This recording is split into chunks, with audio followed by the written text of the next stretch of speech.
The McDonald's manager in Boston couldn't have known that the awkward 19-year-old Israeli student he was firing for poor customer service would one day become one of the world's most powerful leaders.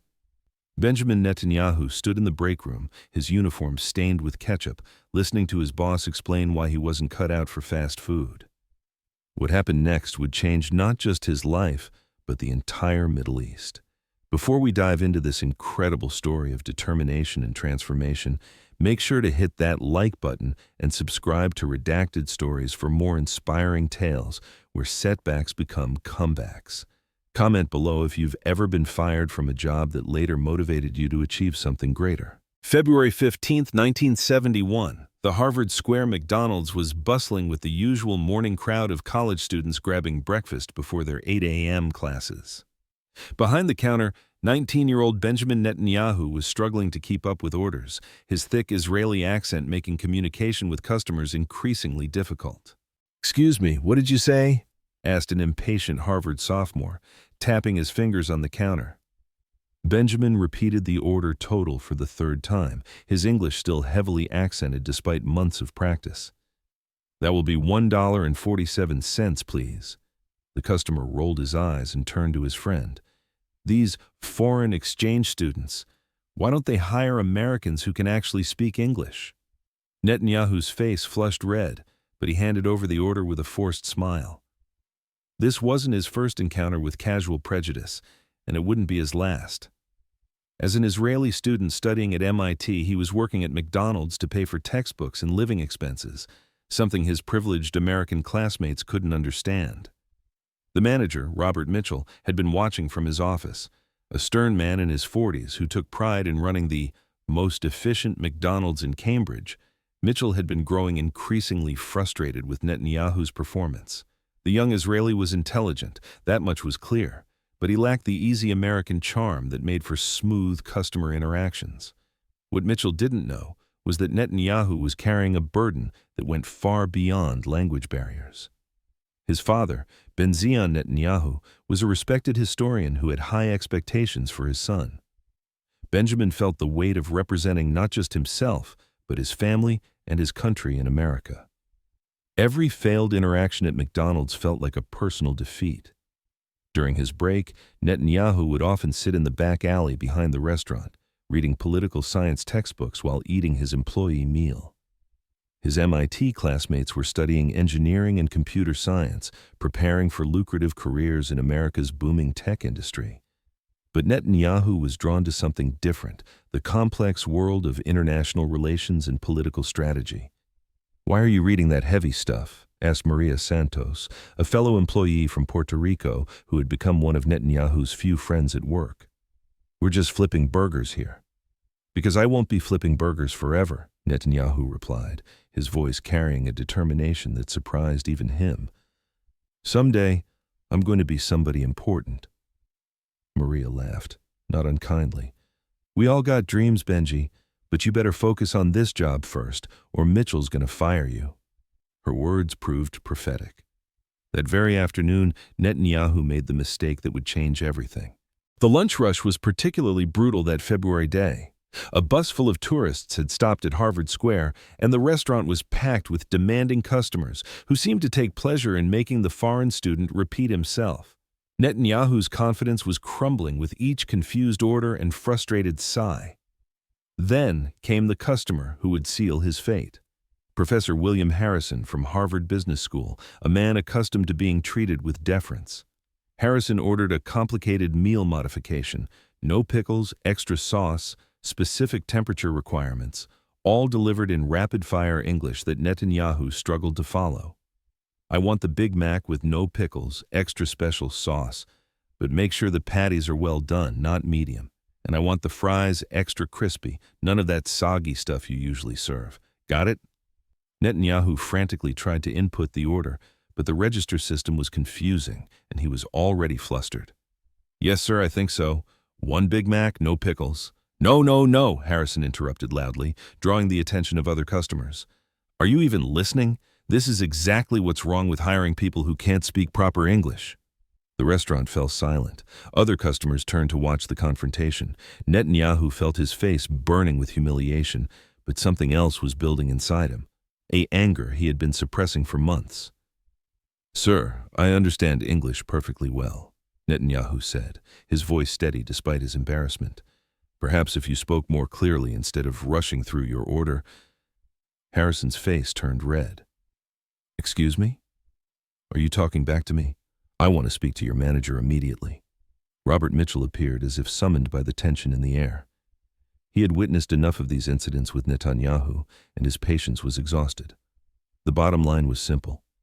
Customer satisfaction was declining, complaints were increasing, and this foreign student was becoming a liability. "What seems to be the problem here?" Mitchell asked, though he already knew the answer.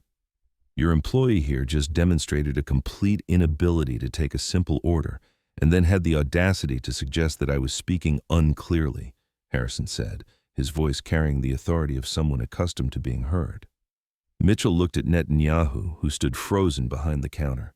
Other employees had stopped working to watch the drama unfold. The lunch rush was backing up, customers were getting impatient, and Mitchell made a decision that would echo through history. "Benjamin, I need to see you in my office, now." The walk to Mitchell's office felt like a death march. Netanyahu knew what was coming, but the reality of it hit differently than he had imagined. Through the office window, he could see his MIT textbooks in his locker, his bus pass for the ride back to his cramped apartment, the reality of his precarious existence as a foreign student in America. Mitchell closed the door and sat behind his desk. He wasn't an unkind man, but he was practical above all else. "Benjamin, you're a smart kid. I can see that. But this job, it's just not working out." Netanyahu felt something crumble inside his chest. "Mr. Mitchell, please. I can do better. I just need more time to improve my English." "It's not just the English, son. It's the whole package. Customer service requires a certain ease with people. Some folks have it naturally, others don't. There's no shame in that." But there was shame in it, at least for Netanyahu. He thought about calling his father, about explaining how he had failed at something as simple as working at McDonald's.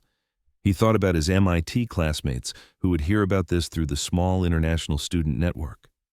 Most of all, he thought about the promise he had made to himself about becoming somebody important.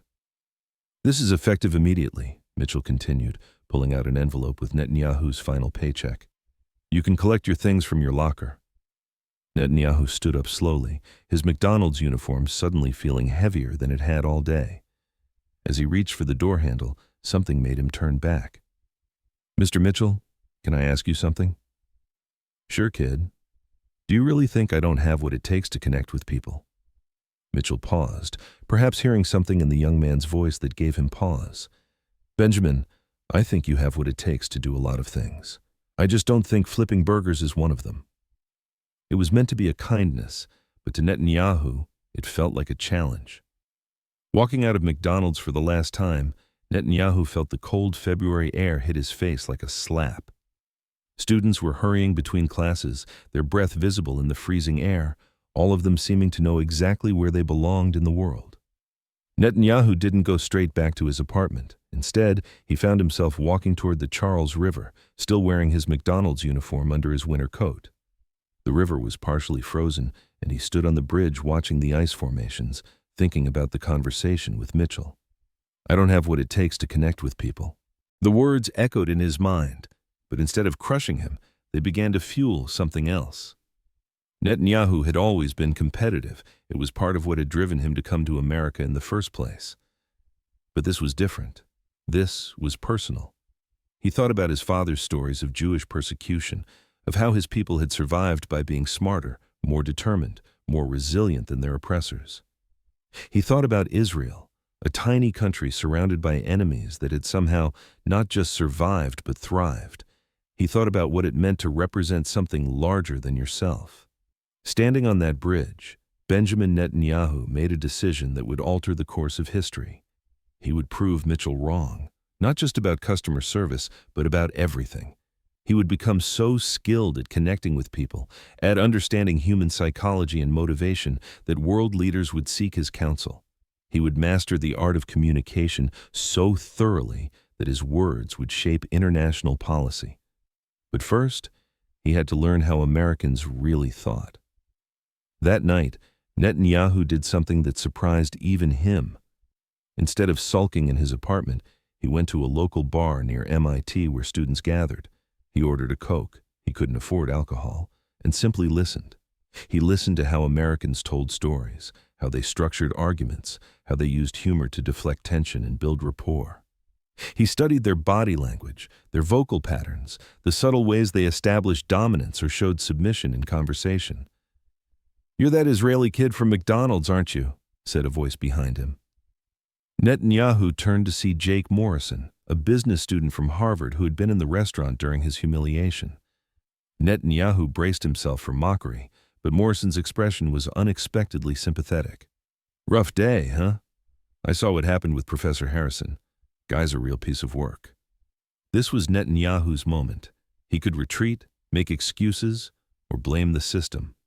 Instead, he chose a different path. "Actually, I learned something valuable today," Netanyahu said, his voice carrying a confidence that surprised Morrison.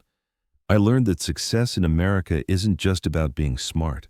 It's about understanding how people want to be made to feel." Morrison raised an eyebrow. That's a pretty sophisticated take for someone who just got fired from McDonald's.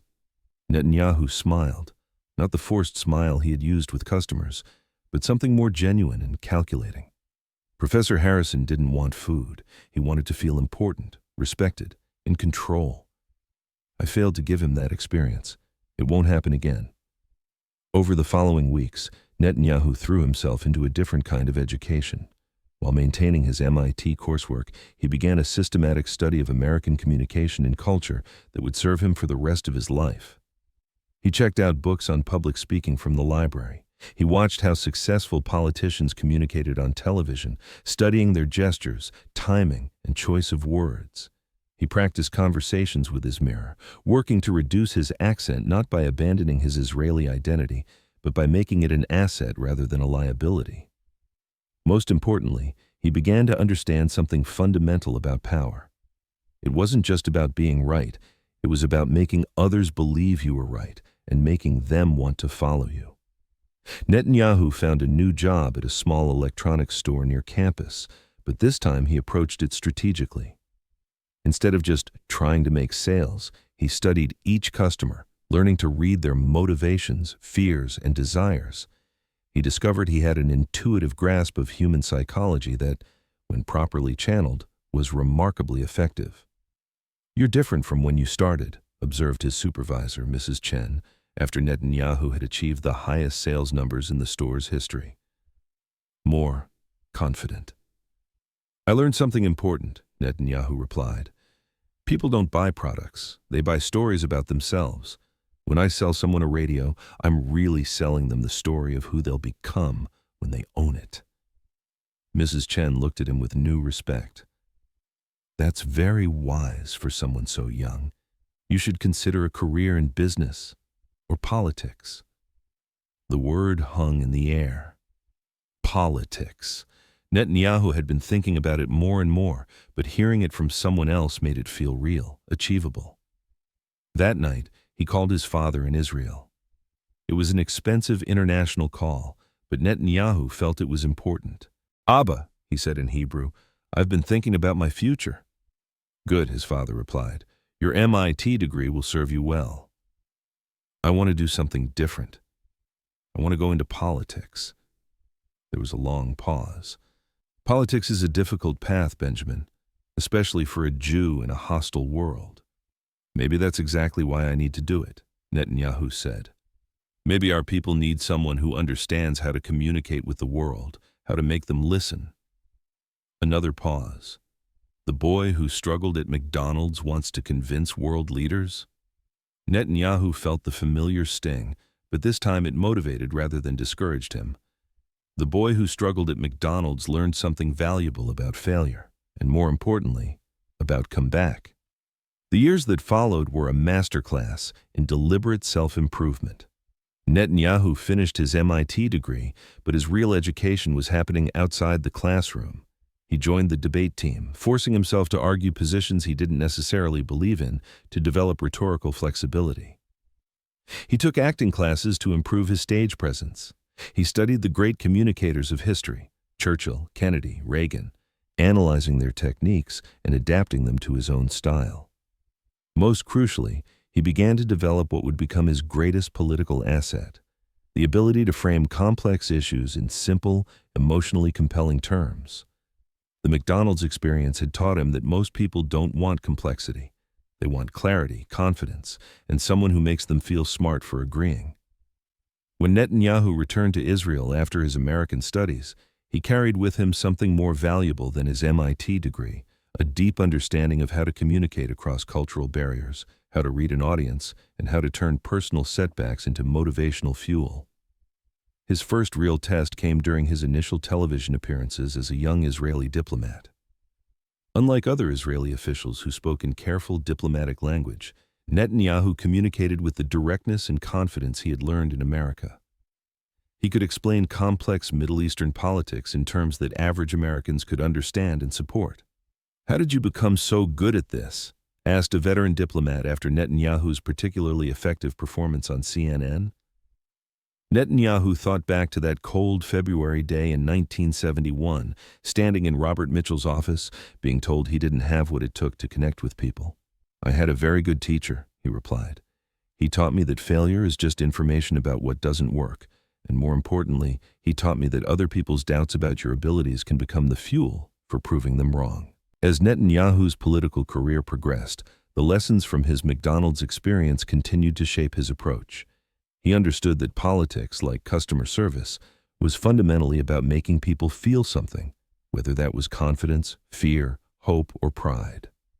When he first ran for office, his opponents underestimated him, seeing only a young politician without the traditional credentials of military heroism or long party service. They didn't understand that Netanyahu had spent years studying exactly how to overcome such perceptions. His campaign speeches were masterpieces of psychological manipulation, not in a cynical sense, but in the most sophisticated understanding of human motivation. He knew how to make supporters feel smart, opponents feel defensive, and undecided voters feel that supporting him was the obvious choice.